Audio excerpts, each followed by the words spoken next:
Hello everyone, welcome you all back to the online lectures on literary forms. This is Surya Tilagam, Assistant Professor of English. Today we are going to see week 4, lecture 2.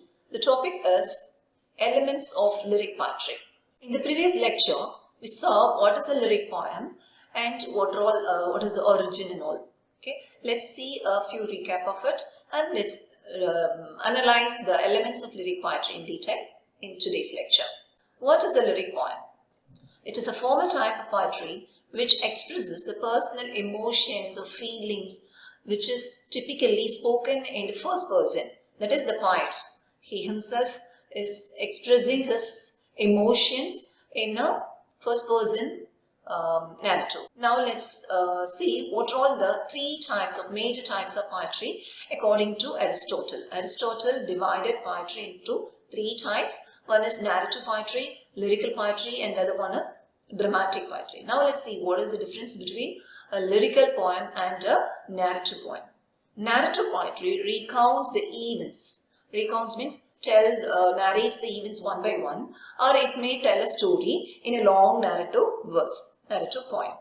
Whereas lyric poem, it will be comparatively shorter, and here the theme would be the personal emotions of the poet or the speaker in the poem. Now let's see what's the difference between a dramatic poetry and lyric poetry. A dramatic poem is nothing but a drama written in verse form, poetic language. Okay? So here a drama shows the action on the stage, whereas a lyric poem tells the story. Then a dramatic poetry would be impersonal and objective because it is about some other's stories which is being enacted on the stage or being read out through dialogue. Whereas lyric poetry will be the personal emotions and personal thoughts and feelings and ideas of the poet. So that's the difference. It is highly personal and subjective. And dramatic poetry deals with the outer world, others' emotions, outer world. So what are all the things happened due to the emotions of others? Through action, it gives the story. But lyric poetry, it is so self-intrusive. It deals with the personal thoughts and emotions of the poet. And in a dramatic poem, the poet is more or less detached, or he is keeping distance from the characters and the story. Whereas in a lyric poem, he is all intrusive. It is the personal emotions, right? So the poet is self-intrusive. He intrudes in the poem, in the story. Next. What does a lyric poem express? A lyric poem expresses the poet's personal emotions, moods and feelings and thoughts. And it is intimately personal, highly personal, or sometimes it may be even confessional. The poet may confess his secret emotions and pent-up emotions. Okay, so it is intimately personal or confessional. And it sincerely communicates the deeply felt emotions. Yes, so the emotion that is being expressed in the poem will be a sincere one. It is not artificial. It is coming out of the poet's heart naturally. So it is so sincere and natural. And it is composed, the lyric poem is composed in a musical language. Okay. And the essence of the poetry, lyric poetry would be personality, the personality of the speaker, the personality of the poet. And personal feelings becomes universal. Yes, this is, though the poet is sharing his own personal emotions, thoughts and ideas, it gains some universality. It gets some universal appeal. Now, what are all the characteristics of a lyric poem? We already discussed in the first lecture, but it's a recap. Shortness, that is, lyric poem is generally a short musical composition. And simplicity is, of course, a lyric poem will be completely simple, written in a simple language and written in a simple style. It is not an elevated style like wood. Okay. It is written in simple style and simple language so that everybody, any common man can understand this. And subjectivity, personal, okay, personal element. The poet expresses his personal experiences, personal emotions. So lyric poem is always subjective. Then musicality. This is one of the most distinguishing feature of a lyric poem. Okay, it is completely musical. In the ancient times, it was accompanied by the musical instrument called lyre, and later stages, it got the lyric poem got the musical quality through the rhythm and rhyme scheme and all. And then intensity. Intensity is the poet is expressing his intensely felt emotions. So we can see the depth of emotion in the lyric poem. And the final one is spontaneity. Yes, of course. Spontaneity is naturalness. So the poet is expressing his emotion right from his heart. So it comes spontaneously. There's no other artificiality or rationality there. It is coming naturally out of his heart. So it is always spontaneous. Now let's see how the lyrical poem originated and how it developed throughout the ages. Okay? So as in the other forms of poetry, this lyrical poem was also of Greek origin, the ancient Greek literature it was originated, and it was meant for to be sung with the accompaniment of music. It was originally intended for singing with the accompaniment of lyre, the musical instrument. Yes, you can see the lyre in the picture. It looks like a small harp. Okay, yes. And who is the master of this lyrical poem? The great Greek poet Pindar. He was said to be the master of lyrical poems. And we all know Pindar is a father of ode. So ode comes under lyric poem. Okay. So on the whole, Pindar is said to be the master or father of lyric poem. And how from Greek origin, how it traveled through various other countries. Okay. So first, as I said, it originated in Greek literature, the ancient Greek literature. Then the Roman poets also adapted the form. Okay. So the Romans translated the lyric poetry into Latin in the classical period itself. Okay. And the poems came to be recited, not to sung. Yes. So here was a slight change. So the Greek poets, Greek singers, they meant the lyric poem to be sung. But whereas in Rome, it got the recital form. That means they didn't mean it for composition, singing, but they wrote it and read it. Okay, so that is meant by recital. Then these poems were written instead of being composed. Okay, so the Latin poets, the Italian poets, they wrote the poems with the rhythmic pattern and all, so that it will be musical instead of composing the verse, composing the song. Okay, and here what are the elements that were added to give the musicality? Meter. Okay, the meter and structure of the poem depend. Yes, of course. So the Romans, they didn't change the meter or structure of the lyric poem from the Greek origin, but they slightly modified the mode of writing, that is recital and singing. Okay. Next, lyric poetry during the Renaissance. So how it came into the European countries. During the Renaissance period, during the 14th century and all, lyric poem traveled to Europe. The poets ceased to compose. As I said, in Rome, what happened? The poets stopped composing the poem. Instead, they wrote. Okay. So poets ceased means stopped to compose the poem for musical presentation. Instead, they wrote it for the readers to read. Yes. So now the lyrical poem was meant for reading. Okay. It was meant for visual rather than auditory. Yes. So we look at the poem and read, and thereby we gain the musicality. We enjoy the musicality of the lyric. And it employed specific themes, certain themes, meters, attitudes, images, and myths. So these things became the characteristic feature of a lyric poem. But what is missing? It became bereft of the foundation of his lyricism, that is music. Of course, the writers, they infused the musical quality through the rhythm, rhyme scheme and all. But the musical instruments, that was missing. And what was the condition of lyric poetry during the 17th century? Yes, during 17th century, the lyric poem was very popular because Shakespeare, Spenser, okay, there were so many poets who adopted the lyric poetic form. Shakespeare popularized the lyric poetry in England in the 16th century, the late 16th and early 17th century. Yes. And it remained dominant in the 17th century with poets like Robert Herrick. Okay. So throughout 17th century, lyric poetic form was popular. And it was, but with a little difference, as I said earlier, it is no longer melodic. It was non-musical. It was not meant for musical accompaniment. It was written to be read out. And the song, some examples, songs of Shakespeare, Campion and Dryden, and even Milton wrote some lyrical poem. But there is a little difference in Milton's poems. Usually lyric poem is said to be a short poem, whereas here Milton wrote some comparatively longer poems like L'Allegro and El Penseroso. Okay, so these are all longer lyrical poems. And during metaphysical age, the metaphysical poetry, the metaphysical poets, they combined the wit and passion. Passion is the quality of lyric poem, and this metaphysical poets combine this personal elements of passion with that of wit. So that is the difference they made in lyrical poem. And what is the condition of lyrical poem in the 18th century?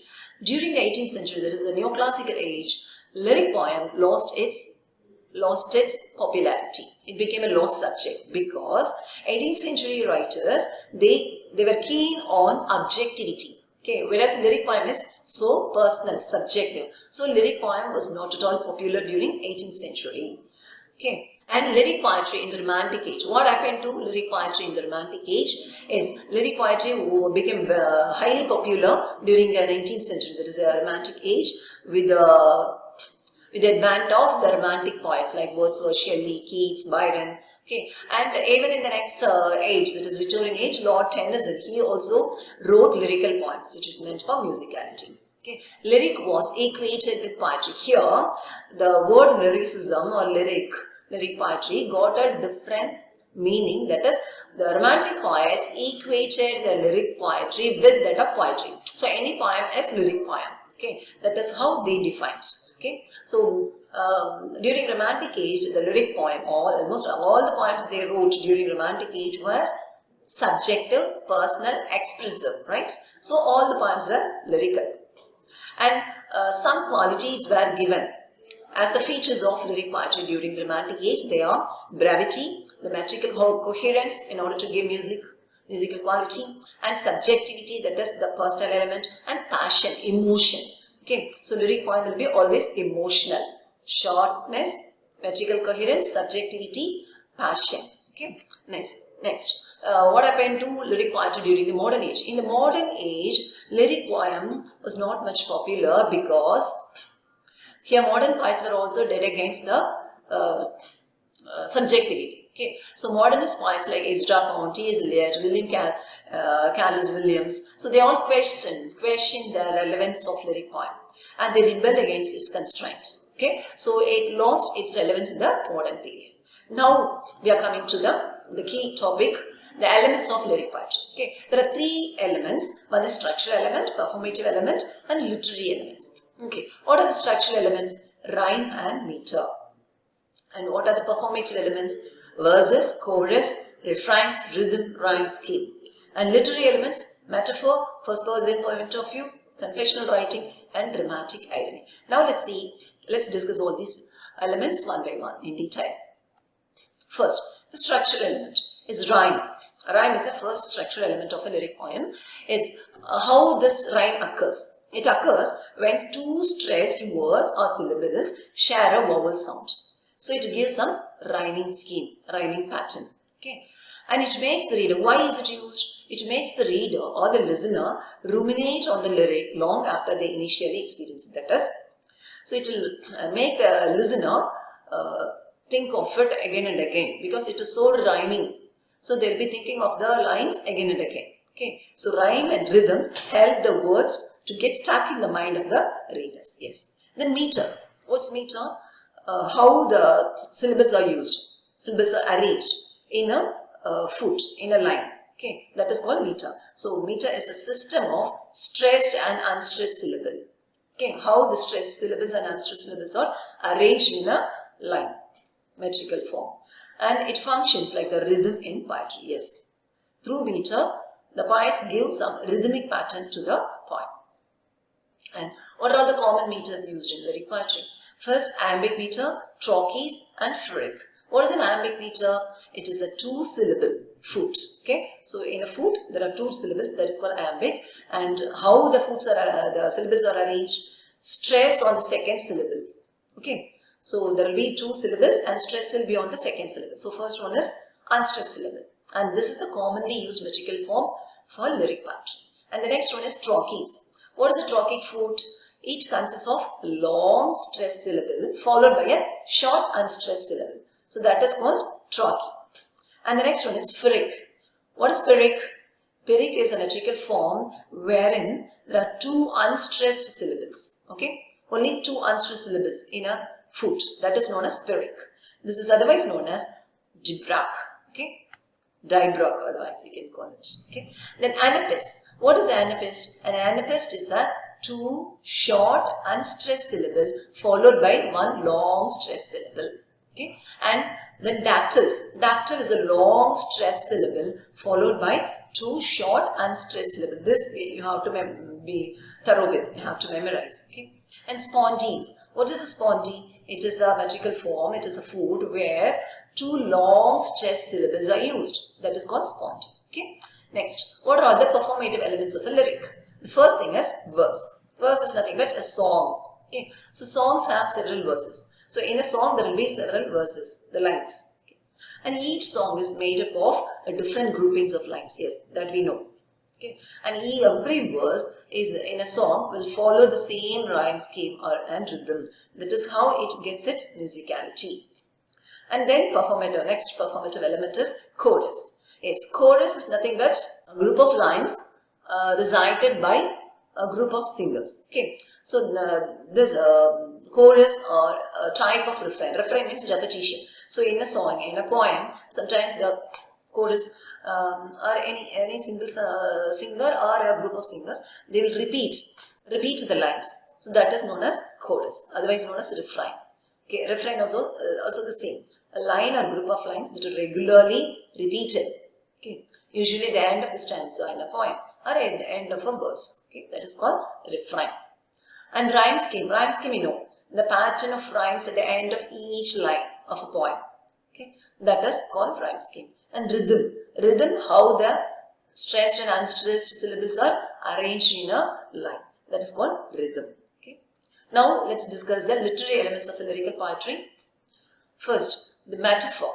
In a lyric poem, definitely there will be a metaphor which refers to one thing or person as another. That is, it's nothing but a comparison. Okay, metaphor is comparing 2 dissimilar objects. Okay, and here we will not compare this openly. Obviously, he is a lion. That means he is as brave as a lion. Okay, this is a metaphor. And if you say he is like a lion, this is a simile, right? And first person point of view is, this is another important element of a lyric poem. Here the personal element, there is personal emotions of the poet is being shared or expressed. Okay, so it makes it easier for the reader. Why such first person narration or first person point of view is given? It will give some kind of intimacy between the speaker and the reader. That is why the first person point of view is used in lyric poem. Then confessional writing is, what is a confessional writing? Of course, the poet, he will frankly reveal his emotions. Whether it can be a sorrowful emotion or a happy emotion, joyful emotion, he confesses, he frankly expresses his emotions. That is confessional writing. Okay, and they share their deepest fears and hopes. Sometimes not only sorrow and joyfulness, sometimes even their fear, a doubtfulness, hopes, disparity. So everything is revealed or expressed through this confessional writing. So this and why the poets are writing confessional poetry? Because they want to get some kind of cathartic effect. Cathartic means some kind of relief. They want to achieve some relief. Okay, and this is also another strategy. If we say this happened in my life, definitely the listener will be more interested and keen to listen to the other story, right? So if we say this happened in my life, readers will be very much interested in listening to the story. So it is one of the strategies of the lyrical poets to write the poem in the first person point of view. And the final one is dramatic irony. What is dramatic irony? Dramatic irony is the poet will mean something, whereas the audience or the listener or the reader, they may understand it the other way. Okay, here actually the readers or the listener or the audience know better than the speaker. The speaker is unaware. Okay, so he's ignorant of the real meaning of something which the readers or the listeners or the audience are aware of. So that creates a kind of tension, right? So that is called dramatic irony. As a character, poet or lyricist is using the dramatic irony when they say the opposite of what they really mean. Okay, so there is a contradictory understanding between the poet and the audience or the listener. Yes, now we have come to the close of the lecture. Now let's see what are all the things we have seen in this lecture. First, we have seen the definition of a lyric. Lyric poem is a poem expressing the personal feelings and emotions of the speaker. And then we saw the difference between epic, that is narrative poetry, dramatic poetry and lyric poetry. And then we saw the characteristics of lyric poetry and also the origin and development of lyric poetry throughout ages. And finally, what are all the three elements of poetry. Yes, thank you for listening. Let's meet again in the next video. Thank you all.